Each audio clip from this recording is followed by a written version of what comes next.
আসসালামু আলাইকুম। শুরু করছি আমার আলাদিন। লেখিকা জাবিন ফোরকান। গল্প পাঠে আমি তাসনিম জান্নাত। ইরামের বাবা রাইজুল কিবরিয়া মারা যান যখন ইরামের বয়স 17। মৃত্যুটাও ছিল অনাকাঙ্ক্ষিত। ফুটপাত দিয়ে হেঁটে যাচ্ছিলেন, নিয়ন্ত্রণহীন বাস এসে সোজা তাকে পেশে চলে গিয়েছে। এই দেশে নিয়মকানুন মেনে চলা মানুষেরও জীবনের কোনো মূল্য নেই। বাবা চলে যাওয়ার পর সেই শোকে ইরামের মা মানসিক ভারসাম্য হারিয়ে বসেন। তিনি জীবিত ছিলেন ঠিকই, কিন্তু মস্তিষ্ক প্রাপ্তবয়স্কদের মতো কাজ করা বন্ধ করে দিয়েছিল। ইরাম বাড়ির বড় মেয়ে। তার ছোট দুটো ভাই রাহাত আর ইহান। রাহাত তাও যে একটু বড় ছিল, ইহান একেবারেই কোলের শিশু। মুহূর্তে গোটা পরিবারের দায়িত্ব এসে পড়ে কিশোরী ইরামের ওপর। দুই ভাই তাদের পড়ালেখা, মায়ের দেখভাল, চিকিৎসার খরচ, সাংসারিক ব্যয়, নিজের পড়ালেখা, জীবনযাপন সবকিছু। যেখানে প্রাপ্তবয়স্করাও এত কঠিন দায়িত্বে হিমশিম খায়, সেখানে ইরাম লড়ে গিয়েছে বছরের পর বছর ধরে। মায়ের চিকিৎসা জারি রেখেছে, ছোট দুই ভাইকে পড়ালেখা শিখিয়ে মানুষ করেছে। তার নিজের দিকটা কোনোদিন দেখা হয়নি। বছরে নিজের একটা পোশাক নেওয়া হতো কি হতো না, কিন্তু ভাইদের কমতিতে রাখেনি সে কোনোদিন। সকালে নিজের পড়াশোনা, বিকালে কোচিং সেন্টারে পড়ানো, সন্ধ্যা থেকে রাত অবধি টিউশনি। নিজের জন্য কোনো সময়ই তার রাখা হয়নি কখনো। ভাইদের জীবনে সে কোনো বড় বোন ছিল না, ছিল মায়ের ভূমিকায়। নিজের পরিবারটা চালাতে খাটতে খাটতে যখন সে যে বয়সটা 30 ছুঁয়ে গিয়েছিল, সে টেরও পায়নি। এরপরই তার জীবনে এলো অরণ্য। যে অরণ্য তাকে একটা সময় কখনো না পাওয়া সুখের স্বপ্ন দেখিয়েছিল, সেই অরণ্যই অতি যত্ন নিয়ে তার সবটুকু সুখ ধ্বংস করে দিয়ে গেল। সাইবানদের বাড়ির লিভিং রুমে জটলা পাকিয়েছে সকলে। সাইবান সোফায় বসে আছে। সামিয়া ছেলের পাশে বসেই তার গালে আইস প্যাক চেপে রেখেছেন। ছেলেটার চোখের দৃষ্টি অত্যন্ত তীক্ষ্ণ। ধারালো নজরে সে দেখছে খানিকটা দূরে দাঁড়ানো ইহানকে। কিশোর ছেলেটাও কম যায় না। ভ্রু কুঁচকে অত্যন্ত ঘৃণা নিয়ে দেখে যাচ্ছে সাইবানকে। বাকিরা সকলে ছড়িয়ে ছিটিয়ে দাঁড়ানো। অস্বস্তিকর নীরবতা ভেঙে প্রথমে খেকিয়ে উঠল সারিকা। Great, just great. এখন ডিম থেকে সদ্য ফোটা একটা টিনেজ ছেলে এসে আমার বাড়িতে গুন্ডাগিরি করে যাবে, খুব ভালো। Sarika please, read the room. মিসি শীতল গলায় স্ত্রীকে সতর্ক করলো। তবে হঠাৎ করেই মুখ খুলল ইরাম। না, সারিকা ঠিক বলেছে। বাড়ি এসে গুন্ডাগিরি করা মানার মতো বিষয় না। ইরামের স্নিগ্ধরূপ বদলে গিয়েছে, তাতে ভর করেছে কঠোরতা এবং দৃঢ়তা। নিজের ভাই ইহানের দিকে তাকালো সে। এই ধরনের অসভ্য আচরণ তোকে শিখিয়েছি ইহান? ইস, ওরা তোমাকে জবরদস্তি করতে পারে আর আমি প্রতিবাদ করতে এলেই দোষ? মিথিলা ভাবি রাহাত ভাইয়াকেও আমাকে জানানোর প্রয়োজন মনে করেনি যে তুমি আমাদের বাড়িতে গিয়েছিলে। আমি বুঝতেও পারিনি রাস্তার ওপারের বাড়িতেই তোমার বাস। আজ কিনা দুঃসাহস দেখিয়ে এই মহিলা যায় আমাদের বাড়িতে তোমার বিয়ের দাওয়াত দিতে। সিরিয়াসলি? সামিয়ার দিকে আঙুল তুলে গর্জে উঠল ইহান। বয়সে ছোট হলেও গায়ে গতরে অনেকখানি লম্বা সে। ফিনফিনে পাতলা শরীরে ঢোলা শার্ট আর ট্রাউজার। ইরামের ভ্রু কুঁচকে এলো ক্রোধে। হাতের মুঠো শক্ত করে ফেলল সে নিজেকে নিয়ন্ত্রণে। এই মহিলা আবার কি? থাপড়ে তোর দাঁত ফেলে দেবো বেয়াদব। খালামণি হয় আমাদের।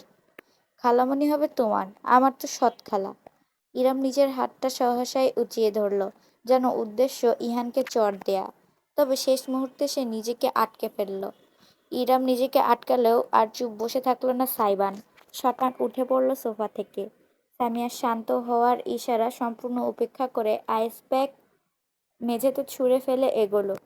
তাকে দেখতে শিকারীর মতন লাগছে। ইহানের মুখোমুখি দাঁড়ালো সে। কি বললি তুই পোংটা? আরেকবার বলতো। সাইবান হঠাৎ করে এমন বিপজ্জনক রুদ্রমূর্তি ধারণ করায় ইহান একটু হলেও ভরকালো। তবে মাথা নত করল না। সৎ শেষও করতে পারল না ইহান। সাইবানের হাত এগোলো বিদ্যুতের গতিতে। ছেলেটার কলার পাকড়াও করে এক ঝটকায় রীতিমতো শূন্যে তুলে ফেলল। ইহান সাইবানের হাতে ঝুলতে লাগলো। তার পা মেঝে থেকে ইঞ্চি কয়েক উপরে, যেন পুতুল মাত্র। গর্জে উঠল সাইবান। Convince me. কেন আমার এক্ষুনি তোকে কেটে কুচি কুচি করে ড্রেনে ভাসিয়ে দেওয়া উচিত না? তোর জিভ দিয়ে আগুন ঝরে, তাই না? ওই জিভ আমি আলাদিন। মাঝখানে হস্তক্ষেপ করল ইরাম। সাইবানের বুকে এক হাত ঠেকিয়ে অন্য হাতে ছটফট করতে থাকা ছোট ভাইকে ছাড়িয়ে নিল। কয়েক কদম পিছিয়ে গিয়ে কাশতে কাশতে দীর্ঘ প্রশ্বাস টানল ইহান। হিংস্র চোখে চেয়ে রইল সাইবানের দিকে। মুখটা টকটকে লাল হয়ে গিয়েছে বেচারার। সাইবানকে জোরপূর্বক ঠেলে পিছিয়ে নিয়ে গেল ইরাম। দুজনের মাঝখানে বারবার দাঁড়ালো। দুজনের মাঝখান বরাবর দাঁড়ালো, তাকালো ইহানের দিকে। ইহান, আমার মেজাজ খারাপ হওয়ার আগে স্পষ্ট শুনে রাখ, আমাকে কেউ জোর করছে না। আমি স্ব-ইচ্ছায় সুস্থ মস্তিষ্কে আলাদিনকে বিয়ে করতে রাজি হয়েছি। তুই কিছু না জেনে না বুঝে জন্তুর মতো একটা নির্দোষ মানুষের ওপর ঝাঁপিয়ে পড়েছিস। উপরন্তু মানুষটা তোর চাইতে বয়সে অনেক বড়। আলাদিনকে এক্ষুনি সরি বলবি তুই, মাফ চা।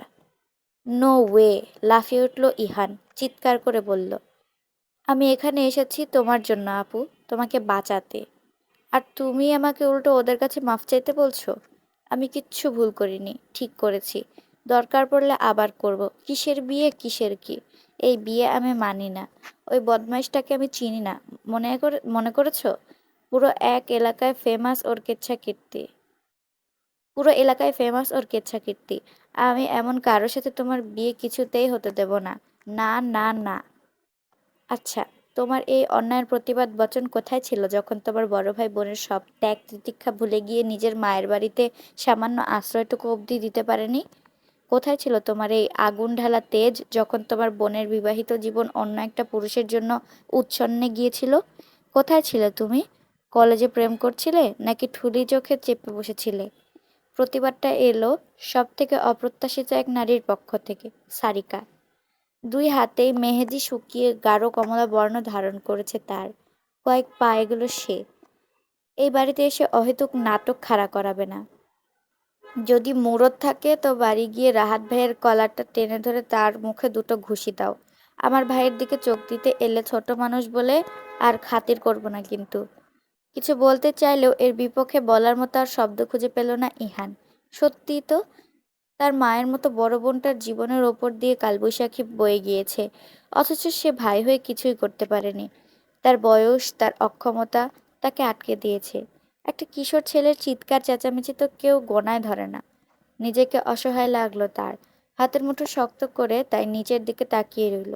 যদি ক্ষমতা থাকতো এই মুহূর্তে ইরামকে নিয়ে সে বেরিয়ে যেত বাড়ি থেকে। কিন্তু নিয়ে এসে যাবেটাই বা কোথায়? বাড়িতে তো রাহাতের বউ মিথিলার হুকুম চলে। ছোট ভাইয়ের অন্তর্দ্বন্দ্ব খেয়াল করে খানিকটা নমনীয় হলো ইরাম। এগিয়ে গিয়ে ইহানের বাহু ধরে তাকে টেনে এক কোণায় নিয়ে গেল। অতঃপর ভাইকে কাছে টেনে তার কপালের পাশে ঠোঁট ছুঁয়ে ফিসফিস করে মৃদু গলায় বলল, আমি একদম ঠিক আছি ভাই।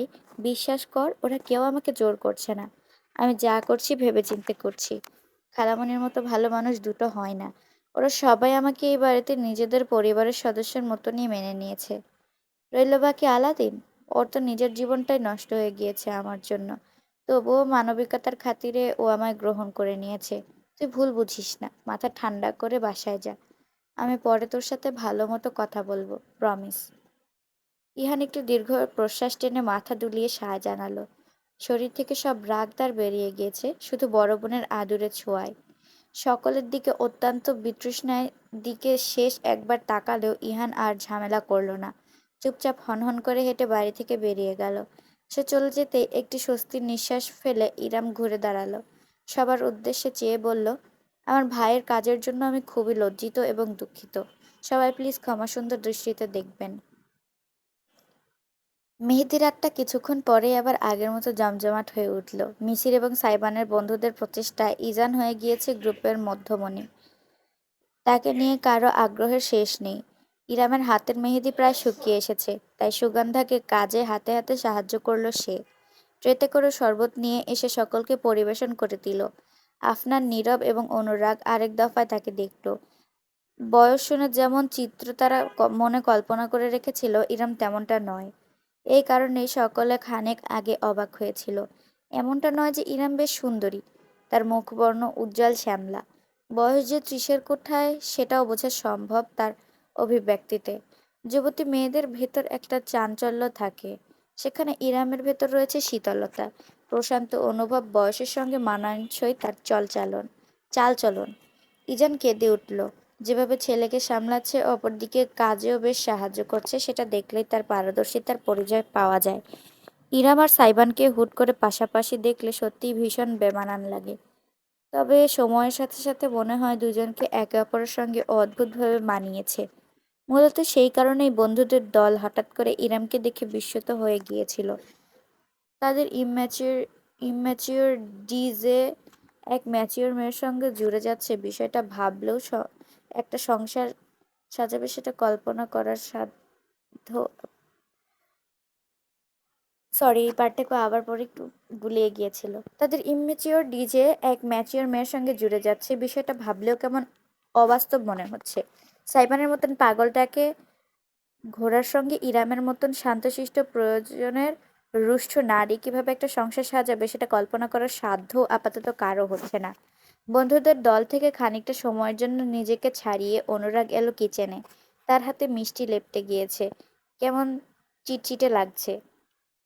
এই বাড়ির নারী নক্ষত্র তার চেনা, সেই ছোট্টবেলা থেকেই যাতায়াত, কোথায় কি আছে সব তার মুখস্থ। সিঙ্কে হাত ধুয়ে তোয়ালেতে হাত মুছে নিচ্ছিল সে। ঠিক এমন সময়ই পিছনে ভিন্ন এক অস্তিত্বকে টের পেল। সুঘ্রাণটা নাকে এসে ঠেকল। ওই শরীরের ঘ্রাণ তার খুব চেনা। ভুল হওয়ার কোনো সুযোগ নেই। কেমন আছেন অনুরাগ? ধীরে সুস্থে ঘুরে দাঁড়ালো অনুরাগ। তার সামনে দণ্ডায়মান সারিকা জ্বলজ্বলে দৃষ্টিতে চেয়ে আছে। সিল্কের চুলগুলো কাঁধের দুপাশে ছড়িয়ে পড়েছে।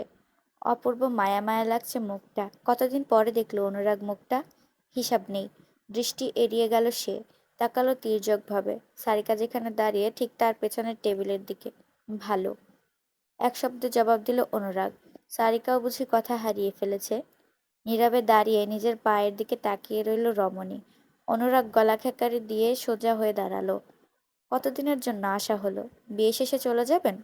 চোখ পিটপিট করলো সারিকা, যেন ঘর থেকে বেরিয়ে এসেছে। তেমনটাই পরিকল্পনা ছিল, কিন্তু আমাদের অ্যাপার্টমেন্ট রেনোভেশনের কাজ শুরু হচ্ছে।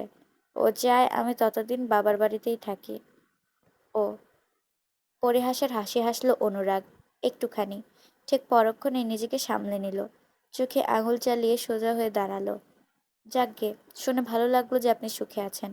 সারিকা ঠোঁটে অতি সূক্ষ্ম এক বেদনার হাসি ফুটল বুঝি। অনুরাগ দেখল না, দেখতে চায় না, শুধু কষ্ট বাড়ে। আমি যাই, আমাকে বোধহয় ওরা খুঁজছে। একটা বাহানা দিয়ে হনহন করে কিচেনের বাইরের দিকে এগুলো অনুরাগ। তবে সারিকার কণ্ঠস্বর তাকে জমে যেতে বাধ্য করলো। আপনি বিয়ে করছেন না কেন? প্রথমটায় কিছুই বলল না অনুরাগ। সারিকার ঝাপসা দৃষ্টি দেখল। তার কাঠজোড়া উঁচু হয়ে আবার ঝুলে পড়ল। সামান্য শব্দ তুলে হাসল এবার সিনহাদের ছেলে। অতঃপর একটি দীর্ঘশ্বাস ফেলে বলল, বিয়ে এখনো সময় হয়নি। ভগবান যখন চাইবেন তখন হয়ে যাবে, চিন্তা নেই। এটুকু বলে অনুরাগ বেরিয়ে গেল কিচেন থেকে। সারিকা ঠায় দাঁড়িয়ে রইল। যতক্ষণ বান্দাকে দেখা গেল, কখন যে তার বাম চোখ বেয়ে এক ফোঁটা উষ্ণ অশ্রু গড়িয়ে নামলো সে টেরটুকুও পেল না। দ্রুত শাড়ির আঁচল দিয়ে চোখ মুছে ফেলল, চেহারায় জোরপূর্বক শান্ত স্বভাব ফুটিয়ে সে কিচেনের বাইরের দিকে হাঁটা দিল। যেই না সে বাইরে পা রেখেছে, অমনি এক অনাকাঙ্ক্ষিত দৃশ্যের মুখোমুখি হলো। দেয়ালের পাশে একদম নিঃশব্দে দাঁড়িয়ে আছে ইরাম, হাতে খালি গ্লাস ভর্তি ট্রে। খুব সম্ভবত কিচেনে এসব রেখে যেতে এসেছে। সারিকা ভ্রু কুঁচকে খানিকটা শত্রুভাবাপন্ন দৃষ্টিতে তাকালো। এই মেয়ে কিছু শুনেছে নাকি? অথচ ইরাম যেমন শান্ত ছিল তেমনই শান্ত রইল। এগিয়ে এসে একদম নীরবে সারিকার পাশ কাটিয়ে কিচেনের ভেতর আড়াল হয়ে গেল সে। ভোর রাত 4টা বেজে এসেছে। আর কিছুক্ষণ বাদেই ফজরের ওয়াক্ত শুরু হয়ে যাবে। অথচ ইরামের চোখে কোনো ঘুম নেই। ইজান তার বুকের ওপর পরম শান্তিতে নিদ্রাচ্ছন্ন। সারাদিনের কার্যক্রমে ওইটুকু দুধের বাচ্চা এমনভাবে ঘুমাচ্ছে যে একবারও ইরামকে জ্বালাতন করার জন্য জেগে ওঠেনি। ইরামের শরীর যেন ঝিম ধরে আসছে। আর মাত্র কয়েক ঘন্টা, এরপরই তার জীবন নেবে এক নতুন মোড়। সে কি পারবে এই লড়াইয়ে টিকে থাকতে? জীবনটাতে তার জন্য কখনোই ভালো কিছু বয়ে আনেনি। নানান চিন্তা তাকে বিশ্রাম নিতে বাধা দিচ্ছে। শেষমেশ ইরাম হার মানল। ইজানকে বিছানায় শুইয়ে কোলবালিশ দিয়ে মাঝখানে রেখে উঠে এলো। এলোমেলো চুলগুলো আছড়ে খোপা বেঁধে ওড়না গায়ে জড়িয়ে বেরিয়ে এলো বাইরে। সারা বাড়ি আধ অন্ধকার। সকলেই নিজেদের ঘরে বিশ্রাম নিচ্ছে। সকাল হতেই ব্যস্ততা শুরু হবে। ইরাম অতি নিঃশব্দে কিচেনে গিয়ে এক কাপ চা বানালো নিজের জন্য। অতঃপর গরম ধোয়া ওঠা কাপ নিয়ে হাঁটতে হাঁটতে বাইরের বাগানে গেল। শেষ রাতের খোলা ঠান্ডা বাতাস প্রাণ জুড়িয়ে এলো বুঝি। গরম চা মস্তিষ্কের অনেক প্যাচ খুলতেও সাহায্য করছে। ইরাম যখন সবেমাত্র একটু স্বস্তি অনুভব করছিল, তখনই খেয়াল করলো বাড়ির লোহার মেইন গেট হালকা খোলা। সেখান দিয়ে নিঃশব্দে গুটি গুটি পায়ে ভেতরে ঢুকছে কেউ। প্রথমে আবছায় দেখা গেল চোর টোর নাকি। ইরাম উত্তেজিত হয়ে কয়েক পা এগিয়েই থেমে গেল। সাইবান চোরের মধ্যে ভেতরে ঢুকছে, পরনে কালো সিল্কের পাজামা সেট, ঘুমানোর পোশাক, চোখ মুখে একটা ধূর্ততা, সঙ্গে দুষ্টুমির ছাপ। নিশ্চয়ই কোনো কার্যসিদ্ধি করে এসেছে। তবে সবথেকে অবাক করা ব্যাপার, সাইবানের পায়ের কাছে কিছু ছোট্ট প্রাণের অস্তিত্ব। তিনটে ছোট ছোট ইঁদুর। হ্যাঁ, একদম মুরগির বাচ্চার সাইজের, সাদা এবং বাদামি বর্ণের ইঁদুরের ছানা। ইরাম প্রথমে নিজের চোখকেই বিশ্বাস করতে পারল না। সাইবান বেশ খানিকটা এগিয়ে আসার পর ইরামকে দেখে থমকালো। তবে চোখে মুখে কোনো অভিব্যক্তি ফুটতে দিল না। শুধু হালকা একটু কেশে শুধালো, ঘুমাননি এখনো? তবে ইরামের সমস্ত মনোযোগ এখন সাইবানের পায়ের কাছে ঘুরঘুর করতে থাকা ইঁদুরের ছানার দিকে। তুমি কোথা থেকে ইঁদুর ধরে এনেছো? ইরাম বিস্ময় নিয়ে জিজ্ঞেস করতে সাইবান চোখ মুখ কুঁচকে ফেলল, যেন অপমানিত হয়েছে। ইঁদুর? ইঁদুর হবে আপনার ভাই। এগুলো হ্যামস্টার, আমার বাচ্চারা। ফ্যাল করে চেয়ে রইল ইরাম। সাইমন নুয়ে নিজের হাতের তালুর ওপর তিনটি হ্যামস্টারকে তুলে নিয়ে বুক পকেটের ভেতর রাখলো। তিনজনই ঠাসাঠাসি করে বসে মুখ বের করে দাঁত দেখাতে লাগলো। আঙুল তুলে পরিচয় করিয়ে দিল সাইবান। ধবধবে সাদাটাকে প্রথম দেখিয়ে বলল, ওর নাম চেঙ্গিস খান। অনেক ফানি নাম, ওর নাম চেঙ্গিস খান। ইরামের মাথায় বুঝি বাজ পড়ল। মানুষ বহু ধরনের প্রাণী মানুষকে বহু ধরনের প্রাণী সে পালতে দেখেছে। বিড়াল, কুকুর, পাখি, মাছ, গরু। কিন্তু ইঁদুর! তাও এমন বলের মতন কিউট কিউট প্রাণীগুলো পালছে কিনা একটা জোয়ান ছেলে মানুষ, যার চরিত্রের সঙ্গে কিউট শব্দটা একেবারেই যায় না। উপরন্তু পালিত পশু পাখির নাম মানুষ ছোট ছোট শব্দে রাখে। লালু, কালু, টম টমে, পুচু পুচু, কত কি। সাইমন কিনা ওই ইঞ্চি কয়েক সাদা পশমের বলটার নাম রেখেছে চেঙ্গিস খান। এসব মানা যায়? সাইমন সাইবানের ইরামের হতবিহ্বলতার প্রতি বিশেষ মনোযোগ নেই। আঙুল দিয়ে সে সাদা আর বাদামি পশমের মিশেলের হ্যামস্টার দেখিয়ে বলল, কিম জং হিটলার। সবশেষে গোটা প্রায় বাদামিটাকে দেখিয়ে বাঁকা হেসে জানালো, আর এটা বারাক ওসামা। ইরামের প্রচন্ড হাসি আসছে। অট্টহাসি হাসতে ইচ্ছে করছে। ছোট ছোট চেপে সে শক্তভাবে চায়ের কাপ ধরে রাখলো। তিনটা আদরে ছোট ইঁদুর বড় বড় মায়াবী চোখে তার দিকে চেয়ে আছে। আর এদের ডাকতে হবে কিনা চেঙ্গিস, হিটলার, ওবামা, থুরি থুরি ওসামা বলে। ওরা বাচ্চা দিলে কি নাম রাখবে? বখতিয়ার খলজি নাকি লর্ড ক্লাইভ? খিলখিল করে হেসে উঠল সাইবান। ছেলেটা সবসময় হাসে, তবে সেই দুষ্টুমির হাসির সঙ্গে এই হাসির একটা বিস্তর ফারাক আছে। সাইবানের তীক্ষ্ণ সূচালো দাঁত দুটো ঠোঁটের দুই পাশ থেকে বেরিয়ে এসেছে। খানিকটা ভ্যাম্পায়ার গোছের দেখতে লাগছে। অকৃত্রিম হাসিটার দিকে ইরাম প্রয়োজনের চাইতে খানিক বেশি সময় ধরে কেন তাকিয়ে রইল বুঝতে পারল না। ভালো আইডিয়া, কিন্তু আপনি ফেইল। নাম দেওয়ার কম্পিটিশনে আমি সবার আব্বু লাগি। খানিকটা ভাব নিল সাইবান। পায়ে পায়ে এগোলো। তারপর হুট করে ইরামের হাত ধরে আধ খাওয়া চায়ের কাপটা নিজের হাতে নিয়ে চুমুক দিল। এই এই আমি এটা খাচ্ছিলাম। ইরাম হাত বাড়িয়েও চা বাঁচাতে পারল না। সাইবান চুমুক দিয়ে সবটুকু গেলে ফেলে খালি কাপটা তার হাতে ধরে রেখে দিল। জিভ দিয়ে ঠোঁট চেটে নিয়ে বলল, মম ডেলি মম ডেলিশিয়াস। নাক কুচকে বিরক্তি নিয়ে ইরাম বলল, আমি চা ভালোই বানাই। আমি চায়ের কথা বলিনি। ড্যাব ড্যাব করে তাকিয়ে থাকলো রমণী। সাইবানের কথায় অর্থটা 1 মিনিট যাবৎ ধরতেই পারল না। মাথা নিচু করে কাপের দিকে তাকালো সে। খেয়াল করলো যে ধারে চুমুক দিয়ে সে পান করেছিল, সাইবান ঠিক সেই স্থানেই চুমুক দিয়েছে। ইরামের ঠোঁটে দেয়া হালকা ভ্যাজলিনের প্রলেপ সেখানে এখনো লেপ্টে আছে। ভ্যাজলিন ত্বকের জন্য উপকারী জানতাম, খেতেও চমৎকার, এটা আজ জানতে পারলাম। সাইবানের চেহারা কুঁচকে গেল। আপনি একটা মুড স্পয়লার, সেটা জানেন? কোন মুডের কথা বলছো? হঠাৎ করে ইরামের একদম কাছে চলে এলো সাইবান। তবে সকালের মতন তাকে স্পর্শ করলো না। শুধু গভীর চোখে তাকালো তার চোখের দিকে। ইরাম হলফ করে বলতে পারবে 1 সেকেন্ডের জন্য সাইবানের দৃষ্টিটা তার চোখ থেকে ঠোঁটে নেমে গিয়েছিল। যে মুডের জন্য মানুষ বিয়ে করে সেই মুড। গেঞ্জিরা কোন মুডের কারণে বিয়ে করে? তির্যক হাসল সাইবান। নুয়ে নিজের মুখটা ইরামের মুখোমুখি আনলো। তার বুক পকেটে হ্যামস্টারগুলো চুক করে সিল্কের কাপড় কামড়াতে কামড়াতে পালক পিতার কাণ্ড কারখানা দেখছে। জেনজি কোন মুডের কারণে বিয়ে করে সেটা আপনি আজ রাতেই টের পেয়ে যাবেন, মাই ডিয়ার আপু। চোখ বড় বড় করে ফেললো ইরাম। সাইবান আরেকটু বিস্তৃত হেসে যুক্ত করলো, অন সেকেন্ড থট, এবার থেকে আমার আপু ডাকটা পরিহার করা উচিত, তাই না? কি নামে ডাকে আপনাকে বলুন তো?